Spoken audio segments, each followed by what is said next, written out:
todas serão puras para vós. Mas ai de vós, fariseus, que pagais o dízimo da hortelã, da arruda e de todas as hortaliças, e vos descuidais da justiça e do amor a Deus. Deveis fazer estas coisas sem esquecer aquelas. Ai de vós, fariseus, que gostais de ocupar lugares de honra nas sinagogas e receber saudações nas praças. Ai de vós, porque sois como os dois sepulcros, que não são percebidos, e sobre os quais os homens caminham sem saber. O mestre da lei então disse: Mestre, falando assim, insultas também a nós. Jesus respondeu: Ai de vós também, mestres da lei, porque impondes aos homens fardos insuportáveis, enquanto vós mesmos não os tocais nem com um dedo. Ai de vós, porque construís sepulcros para os profetas, quando vós, pais, é que os mataram. Assim, sois testemunhas e aprovais as obras dos vossos pais. Eles vos mataram e vos construís seus sepulcros. Por isso, disse a sabedoria de Deus: vou-lhes mandar profetas e apóstolos. Matarão a uns e perseguirão a outros. Por conseguinte, a esta geração se pedirá conta do sangue de todos os profetas, que foi derramado desde o começo do mundo, desde o sangue de Abel até o sangue de Zacarias, que foi assassinado entre o altar e o santuário. Eu vos garanto, vai ser pedida conta a esta geração. Ai de vós, mestres da lei, que retendes a chave da porta da ciência. Vós mesmos não entrastes e impediste os que queriam entrar. Quando saiu de lá, os escribas e fariseus começaram a tratá-lo hostilmente e a provocá-lo a falar sobre muitos assuntos, preparando-lhe ciladas. Queriam surpreendê-lo em algumas palavras saídas da sua boca. Obrigada.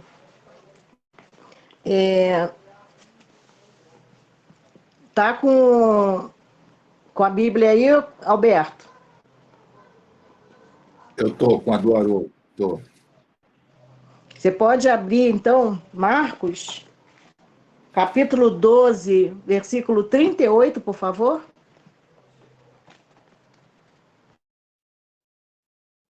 Doze, 38, né? Isso, é antes de Lucas, é o Marcos. Marcos, o segundo. 12, versículo 38, né? Isso. Então vamos lá.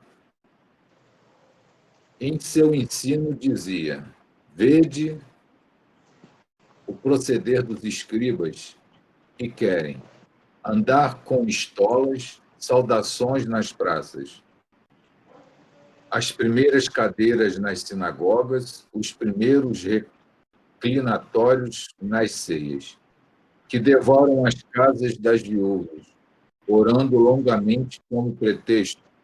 Estes receberão condenação excedente. Entendeu?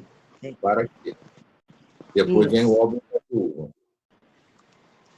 Não, vamos parar aqui.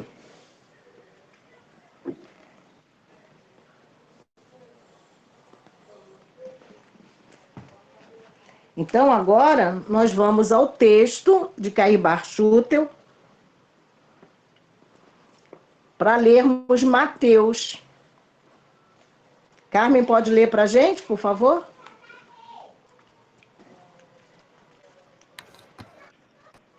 Ai de vós, escribas e fariseus hipócritas, porque fechais aos homens o reino dos céus, pois nem vós entrais, nem deixais entrar os que desejam entrar.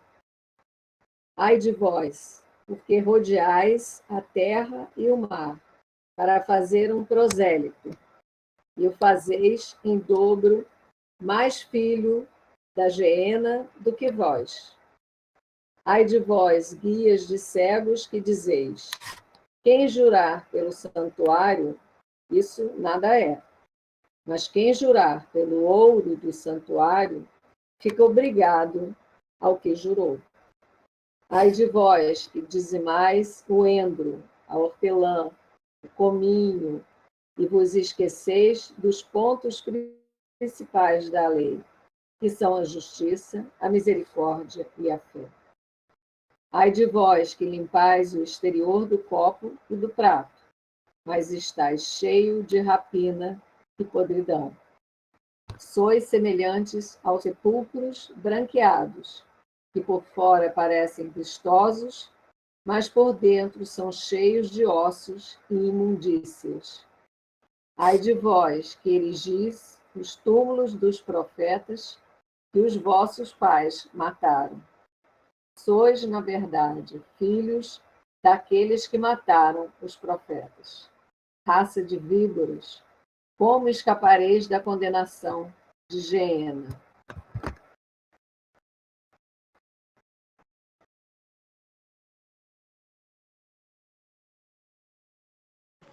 Então, esse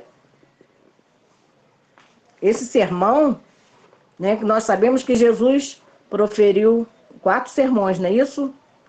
Me, me auxilia aí se eu estiver equivocada.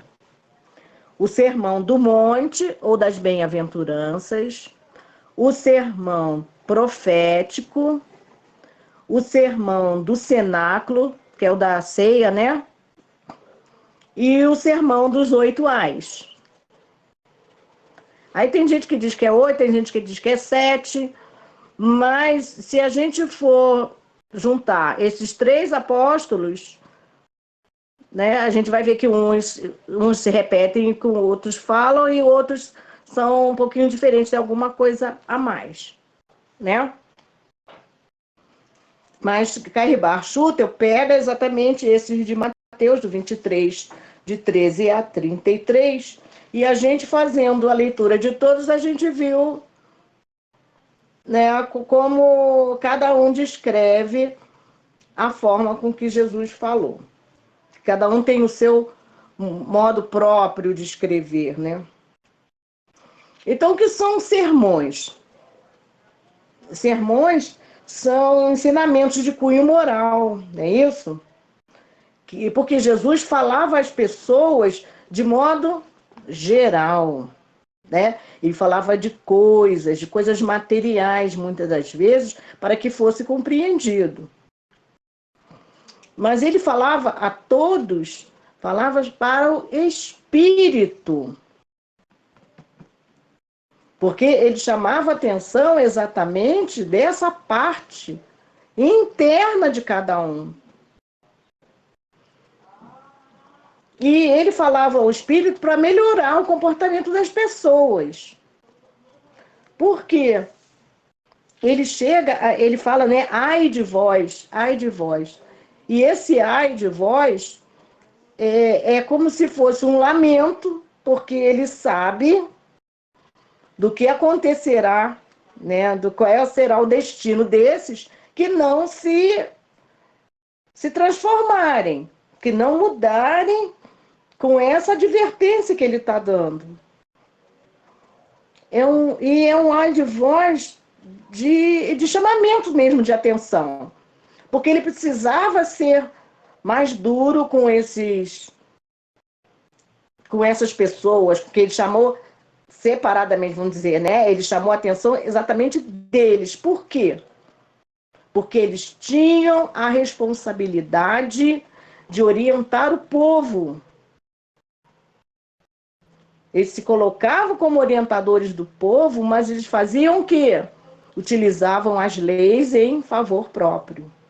Eles desvirtuavam a lei. E Jesus veio exatamente para trazer essa verdade, para trazer a compreensão da lei, né? Tanto que ele diz, né, que ele não veio derrogar a lei, ele veio cumpri-la. Então, nesse sermão dos 8 ais, que a época como a época atual, ele continua falando às pessoas, a todos nós. 2000 anos, é mais de 2000 anos. Mais de 2000 anos. Bom, à época, os fariseus e os escribas eram aquelas pessoas bastante importantes, né?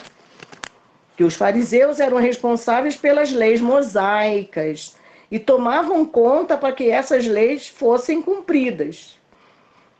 Os escribas, a gente sabe também que também eram eles que escreviam as leis e também cuidavam para que essas leis fossem cumpridas.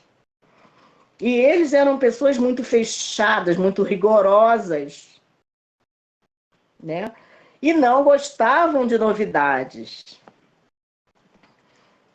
Eles é que estavam à frente da parte moral do povo. Então, Jesus começa falando exatamente para eles.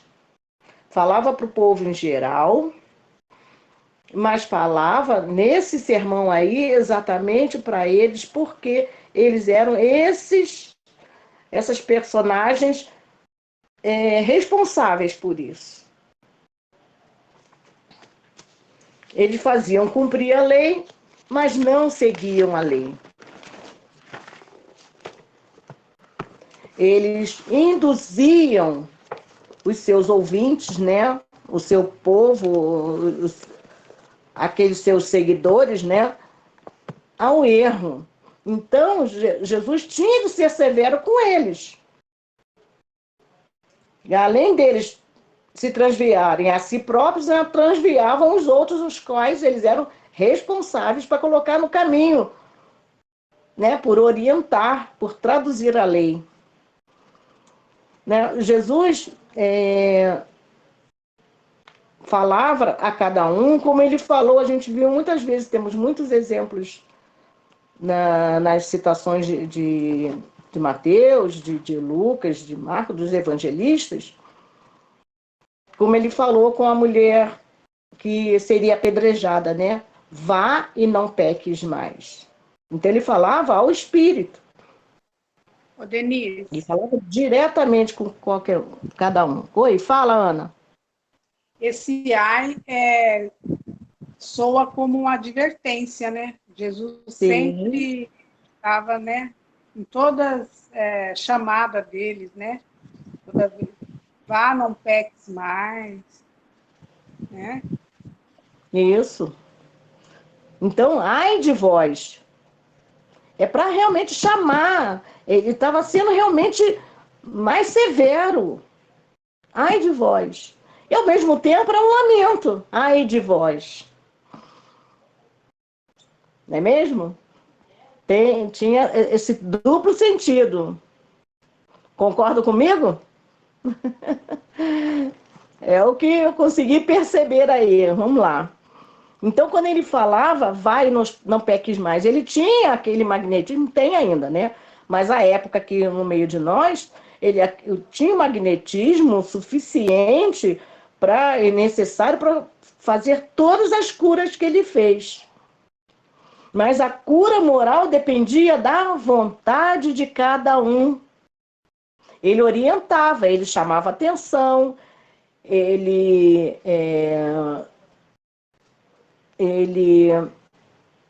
explicava, né, da forma que podia se compreender aquela época. Mas a cura moral dependia da transformação de cada um, né? Ai de vós que fazem determinadas coisas, e ele vem falando o que eles deveriam fazer, ou então o que eles não estavam fazendo.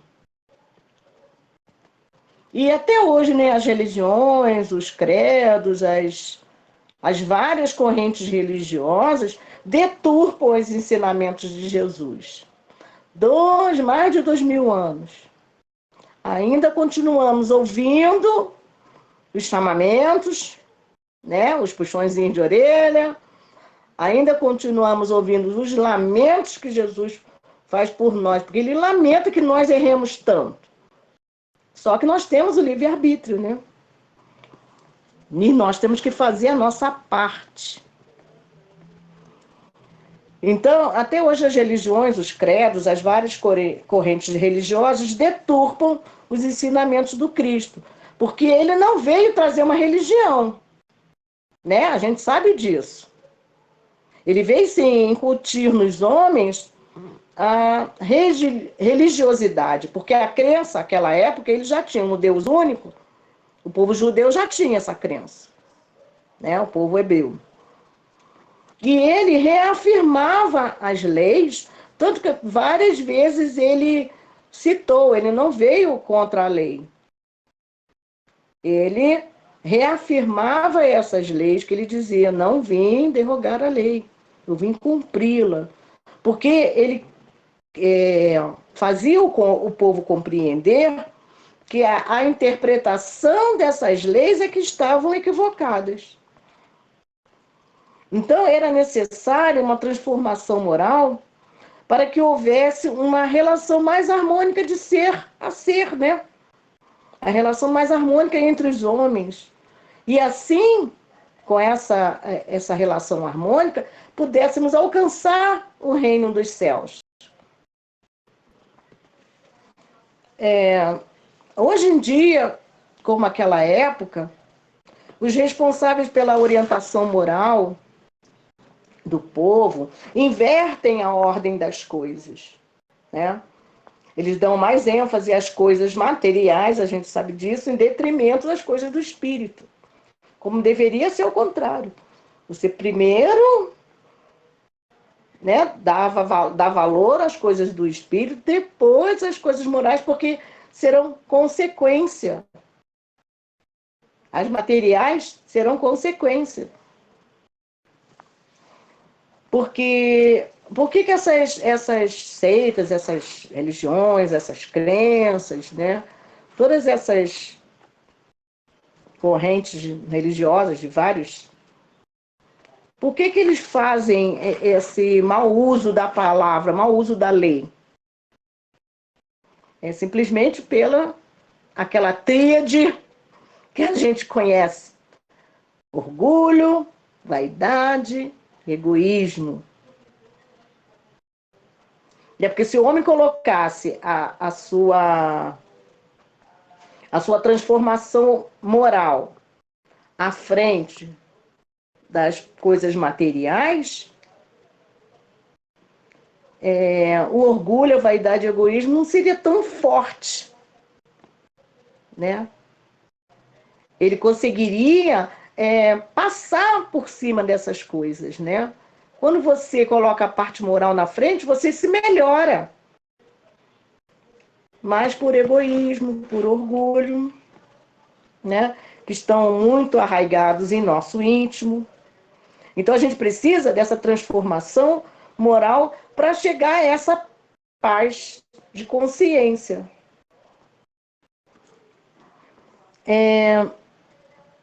E enquanto a gente não trabalhar, não combater esses entraves, né, que Kardec coloca, né, como entraves, né, em nós mesmos, nós teremos muita dificuldade de entrarmos no reino dos céus. Porque o que acontecia naquela época, como acontece hoje em dia também. Então é um assunto assim mais do que atual, né? Cabia a esses que cabiam orientar o povo, mas para pensar no reino dos céus, eles faziam o quê? Eles faziam uma troca, né? Você me dá alguma coisa material, dá uma paga para comprar o seu pedacinho no reino dos céus. Como se o reino dos céus fosse algo material, algo comprável, algo que pudesse trocar por moeda, ou por qualquer outra coisa. Quando ele fala, né, que vocês pagam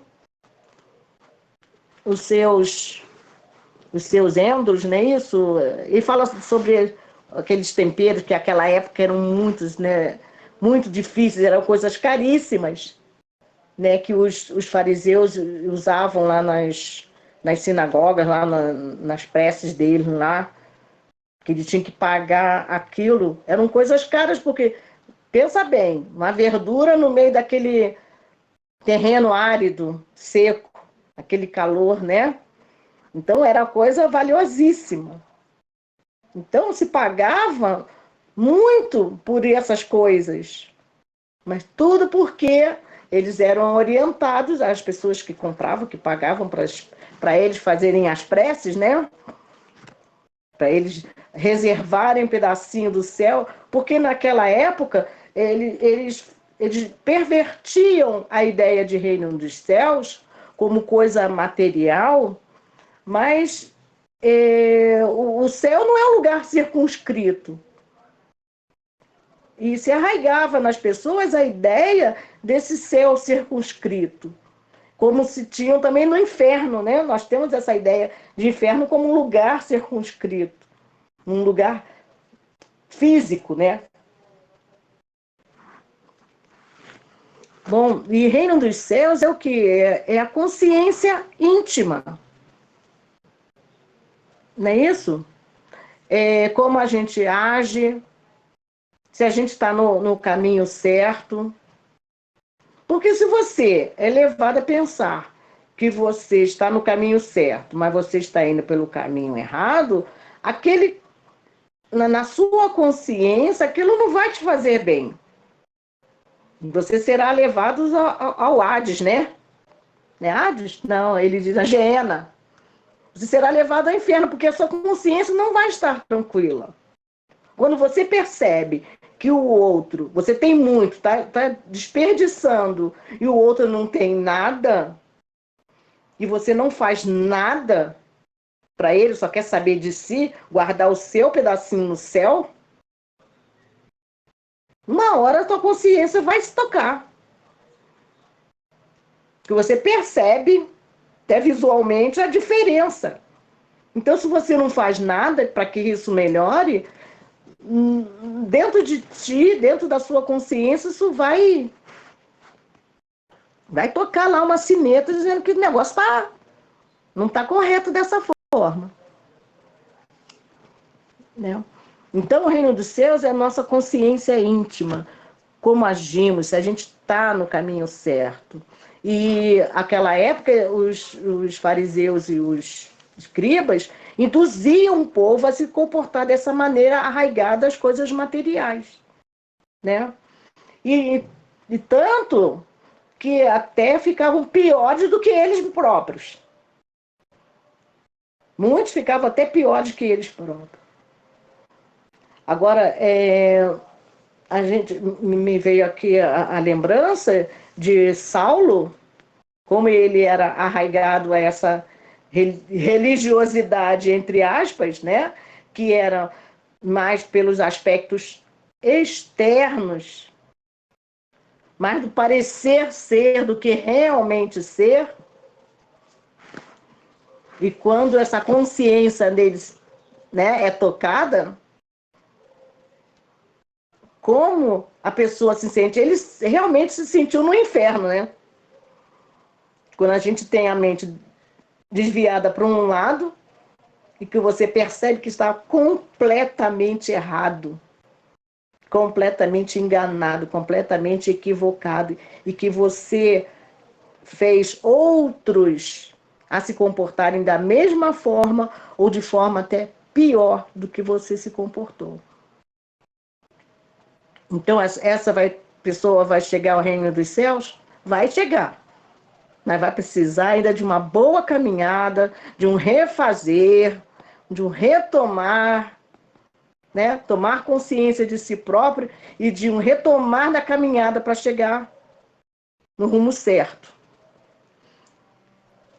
Bom, eram feitos naquela época, eles vendiam essas imagens de céu que não era uma imagem falsa, né?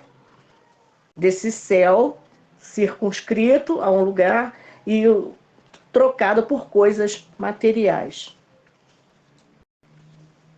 Então, naquela época, como a época atual, esses responsáveis, né, pelo dever de conduzir, os que tinham o dever de conduzir os homens de forma correta, e eles desviavam esses homens, esses é que necessitavam muito mais dessas transformações. Então, por isso que Jesus era tão incisivo e foi assim tão, não vou dizer rude não, mas tão severo ao chamar a atenção deles, né? Porque os líderes religiosos é que tem que ser chamada a atenção, porque eles faziam uma coisa e falavam outra. Falavam uma coisa e faziam outras. Pareciam externamente que eram pessoas e eram exatamente outras, né? Então, são essas transformações que a gente deve fazer primeiro em nós próprios. Por isso que Jesus fala a cada um de nós. Falava com o povo em geral, porque ele falava com todos e falava com cada um de nós. Né? Se a gente quer transformar a sociedade, primeiro a gente tem que se transformar e os nossos exemplos é que vão fazer com que se transforme o mundo. Né? Muitos hoje em dia, esse mundo tem que mudar, esse mundo tem que acabar, que esse mundo não serve, mas ele muda? Não muda. E há mais de 2000 anos a mesma coisa. Então, o que era um prosélito, quando ele falava em prosélito? O que é um prosélito? Eu não sabia dessa palavra. Aí, como o Rose falou, né, no estudo anterior, a gente tem que pegar lá o dicionário, né, Alberto? Pega o dicionário e vai lá. O que é prosélito? É seguidor. Então, Jesus falava com eles, os fariseus, que eles procuravam os seguidores, traziam, arrebanhavam aquele monte de seguidores, mas eles faziam com que eles fossem ao inferno, ao Geena. Essa concepção, Geena é exatamente essa concepção de inferno que a gente tem, desse inferno circunscrito. Então, esse inferno é exatamente a desarmonia, a falta de paz que cada um tem. Né? Então, eles faziam com que... moral, né, Denise? Isso, a transformação moral. Não, eu falei que é o sofrimento moral, né? Ah, sim, é um sofrimento inferno, moral, exatamente. Esse inferno íntimo, né, é um sofrimento moral, que é muito mais pesado, né? Oh. Bom, vamos passar agora para o texto de Caírbá.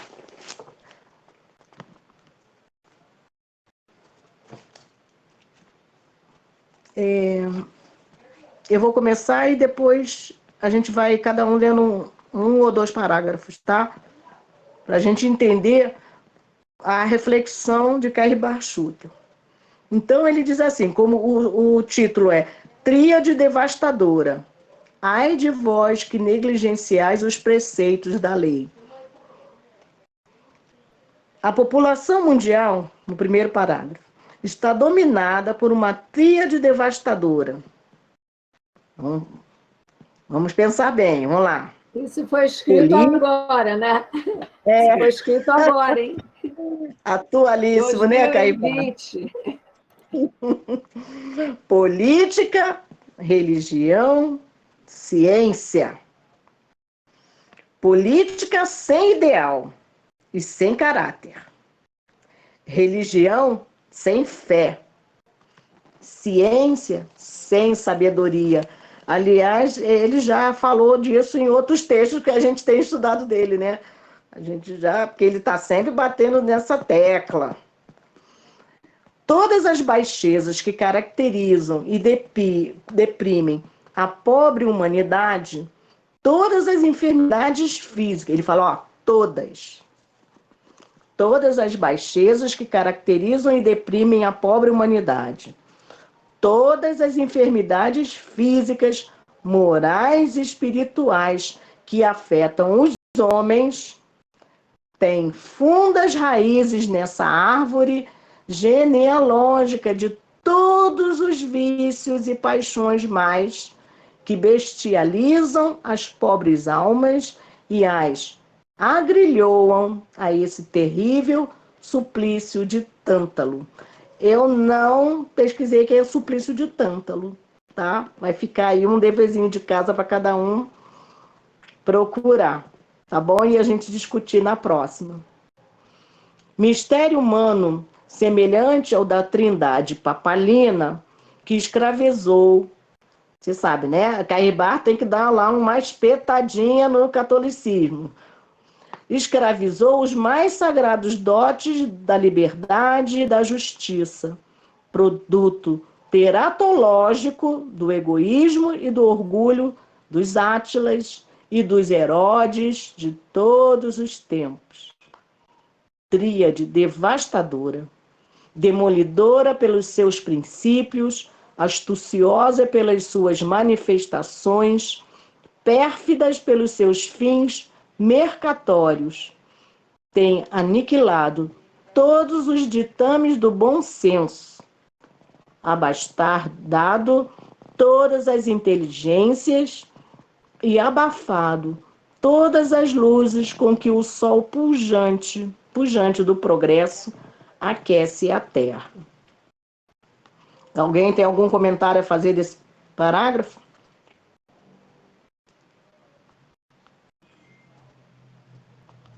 Não? Então podemos continuar? Carmen, lê os dois seguintes, por favor.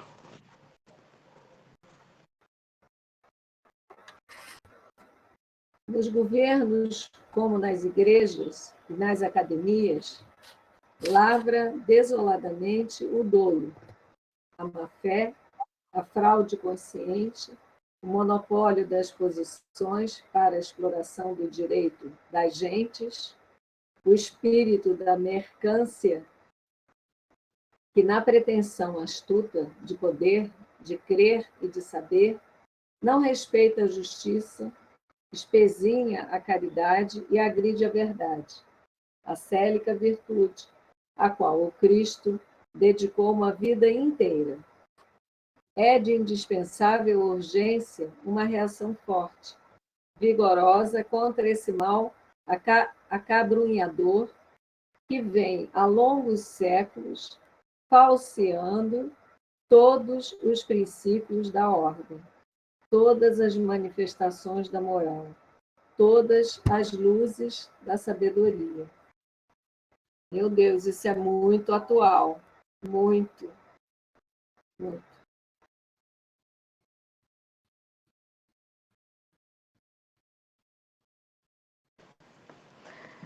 Ideína, lê mais 2 ou 3 parágrafos, por favor.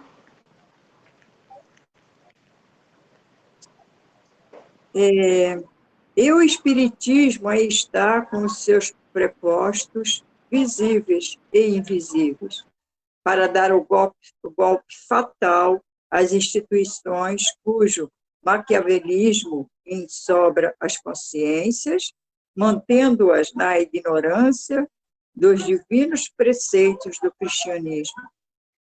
A sua tarefa é a mesma inscrita no estandarte do cristianismo, erguido bem alto pelo grande apóstolo dos gentios.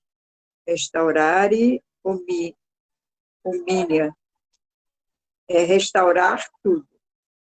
O indivíduo, a família, a sociedade, os governos, a religião, a ciência. Infundir o espírito novo nas gerações presente e vindoura, e aniquilar para sempre o reinado da matéria que tanto tem infelicitado a humanidade.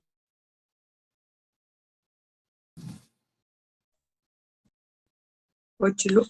Quer que leia até Alberto, o fim? por favor. Não, o Alberto vai ler. A luz está travada. Luta. a luta está travada. Eu li Luz, né? A luta está travada. E dos formidáveis monumentos que simbolizam a supremacia humana, não ficará pedra sobre pedra, que todas serão derribadas. Ele já disse isso, né? Que essas más construções, essas instituições que deturpam, que desviam o homem do caminho, tudo vai ser aniquilado, né? Como lá no templo ele disse que não ficaria pedra sobre pedra, né? Os pegureiros do enorme rebanho, que no alto velam pelo destino das almas, já entraram em ação decisiva e a tríade devastadora será precipitada como a grande Babilônia, cidade que nunca mais será achada. Então, todos esses desvios da política, da religião, da ciência, tudo vai ser como a grande Babilônia, vai ser destruída, vai ser eliminada. Então, sob os impulsos regeneradores do progresso e bafejos incessantes da verdade, governos e povos, igrejas e crentes, academias e alunos de orientação na senda gloriosa do porvir, guiado pelo Espírito, em busca da felicidade imperecível. Então, vai chegar o momento em que as verdades chegarão, né, para os chegarão e os governos agirão de acordo com a verdade e o povo também agirá de acordo com a verdade. Chegará o momento em que, guiado pelos espíritos, tudo vai entrar no caminho. Então, a gente já falou muitas vezes aqui, né? E parece que o mundo está de cabeça para baixo. E aí, naquela questão famosa, 748, que diz o mal, por que o mal avança tanto? E aí, todo mundo, para perceber como é o bem. Né? Então, a gente, às vezes, quando vê o noticiário, nossa, é tanta coisa que você diz assim, não é possível. Mas nós sabemos que o Cristo está no leme, que a vontade do Pai vai ser feita. Então, eu sei que eu estou nesse mar revolto, nessa situação toda, mas que tudo vai tomar o rumo certo. Agora, quem não tomar o rumo certo vai ser levado junto para os ranger de dentes, né? A nós, espíritas, resta a solidariedade na fé, a união no trabalho, a energia na luta, para que cada qual, em seu posto, cumpra a tarefa que lhe foi confiada. Então, a nossa tarefa é importante, né? Eu acho que foi no estudo lá das parábolas, na sexta-feira passada, que a gente viu a esterilidade, né? A esterilidade sempre vai ser eliminada e a gente vai ter que seguir sempre a essência, buscar o sentido profundo do que Jesus nos ensinou, né? Que aí tem o lance. Você tem a videira e tem seus galhos. Se você quebra um galho, você perde e não tem mais contato com a seiva, né? Que te nutre o galho. Então, nós somos um galho e precisamos estar ligados a essa videira, para poder absorver a seiva de Jesus, os ensinamentos. Então, a gente tem que praticar verdadeiramente. Porque a gente tem aquela passagem, né? Eu tenho até anotado aqui, não basta dizer Senhor, Senhor, para entrar no reino dos céus, né? Então, a gente sabe que esses fariseus, inclusive as leituras que nós fizemos do Novo Testamento, é ensino e prática. Então, você vê que eles ensinavam, eles tinham o conhecimento, mas estavam voltados para coisas exteriores, né? Práticas exteriores, e não estavam voltados para o mais essencial, que é a mudança íntima. Então, a devoção deles era no lábio, não no coração, né? Ai dos escribas e fariseus, então, que a gente estava falando. E ai dos cegos guiados de cegos. Ai dos sepulcros caiados, né? Bonitinho por fora e podre por dentro. Ai dos sacerdotes, rabinos, pastores, políticos venais. Então, a cada um segundo a sua obra. Todos vão ser cobrados pelos seus atos. O povo sofre, é desviado, mas cada um está fazendo a sua escolha, o seu livre-arbítrio, né? Aí, quando a gente vê lá o caso lá do menino lá na beira da praia, que foi aquilo tudo, né? Aquele noticiário pesado, aí você, mas, meu Deus, como é que um ser...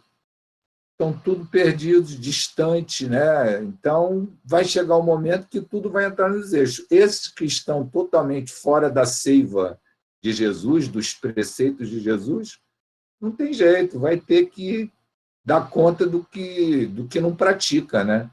E aí vai ser o ranger de dentes, vai ser deportado, se é que, né, a gente, na nossa doutrina, tem esse entendimento da possibilidade de ser deportado para outras orbes mais primitivas, né? Porque no momento que a humanidade evoluir, um indivíduo desse não tem mais como conviver, né? E tem um ato tão insano, tão, né? Então é isso. E quando ele fala que a nós espíritas resta a solidariedade na fé, a união no trabalho, a energia na luta, para que cada qual no seu posto cumpra a tarefa que lhe foi confiada. E você nota aí que nós, como espíritas, nós somos muito visados também. Poxa, você não é espírita? Né? Então, a gente não pode escorregar, como se a gente não fosse humano. Porém, nós sabemos, nós temos consciência da nossa luta, nós temos consciência do que nós devemos fazer. Né? Nós temos a consciência que nós temos que ter a solidariedade na fé, nós temos que nos unir e não separar, como está acontecendo agora também, né? A esses desvirtuamentos dos espíritas, né? Em questões outras, né? Que a gente faz. Quando entra aí a parte do egoísmo, do orgulho, né? Não estou falando que nós somos diferentes, não, porque aquela parte que a gente lembra da pergunta que foi feita aos espíritos, o espiritismo será a religião do futuro, e que os espíritos nos respeitam. Não, é o futuro da religião. Não é mesmo? Então, nós que agora que já sabemos um pouquinho mais, né, que já entendemos que as coisas funcionam de forma diversa, não mais daquela forma que nós pensávamos antes. Então, nossa responsabilidade é maior em ficarmos no caminho correto, né? Não quebrar, para não perder a conexão com a seiva, não é mesmo? Né? Andarmos sempre nos caminhos do Evangelho, nos exemplos do Mestre, e, principalmente, estudarmos de espíritas, né? A gente sabe da colocação do espírito, agora que eu não me lembro. Não consegui lembrar. Se alguém lembrar aí, me fala. Que a gente tem a obrigação de nos instruir, né? Tanto nessa parte mediúnica, para a gente poder ter uma conexão mais forte, tanto na parte da gente tomar as nossas melhores resoluções. Porque sabendo da verdade, é muito complicado a gente se desvirtuar depois de 5 minutos de evangelho. Não é mesmo? Então, a gente tem que realmente fazer com os nossos exemplos. Não só repetir o que está escrito na lei, e sim executar a lei, né? Traçar nossos passos junto ao Cristo. Agora, Denise, então, nós vamos... fala. Nessa fala de Caibai Schurme, né, que você leu, nós, espírita, resta a solidariedade na fé, união no trabalho, energia na luta, para que cada qual em seu posto cumpra a tarefa que lhe foi confiada. É muita responsabilidade, né?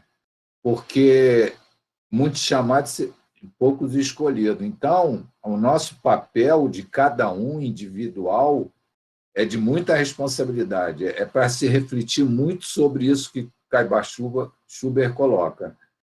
Porque se você quiser ser um cristão, né, verdadeiro, um cristão que tenha a busca da excelência dos ensinamentos, você tem que estar atento a essas coisas. Porque no nosso dia a dia, numa casa espírita, numa agremiação espírita, vão surgir obstáculos, vai haver discordância, vai haver milindres, vai haver todo tipo de situação que nos desvia desse ideal trazido por Caibar Schuber. Então, é uma responsabilidade nossa muito grande, de a gente estar em sintonia com isso que ele diz. Bom, dei a pesquisada aqui. Pegureiro é aquele que guarda o gado, é o pastor. Em brasileirismo, né, quer dizer, o cão que guarda o gado é aquele que toma conta. Então, os pergureiros são aqueles espíritos superiores que estão tomando conta junto a Jesus das ovelhas, do rebanho dele, né? Da humanidade. Exatamente, a humanidade. Então, eles vão fazer a humanidade se reajustar, né? Com que tome o caminho correto. Claro que cada um fazendo a sua parte na tarefa, não é mesmo? E cada um com a sua consciência tranquila, para poder a gente alcançar o reino dos céus, né? Senão a gente vai ficar mesmo configurado naquele inferno, né? Inferno da consciência não tranquila, como diz também a Ana Constantino, não é mesmo? Então vamos... Ana, você pode fazer a nossa prece de encerramento do estudo de hoje? Porque daqui a pouco a gente tem a palestra pública.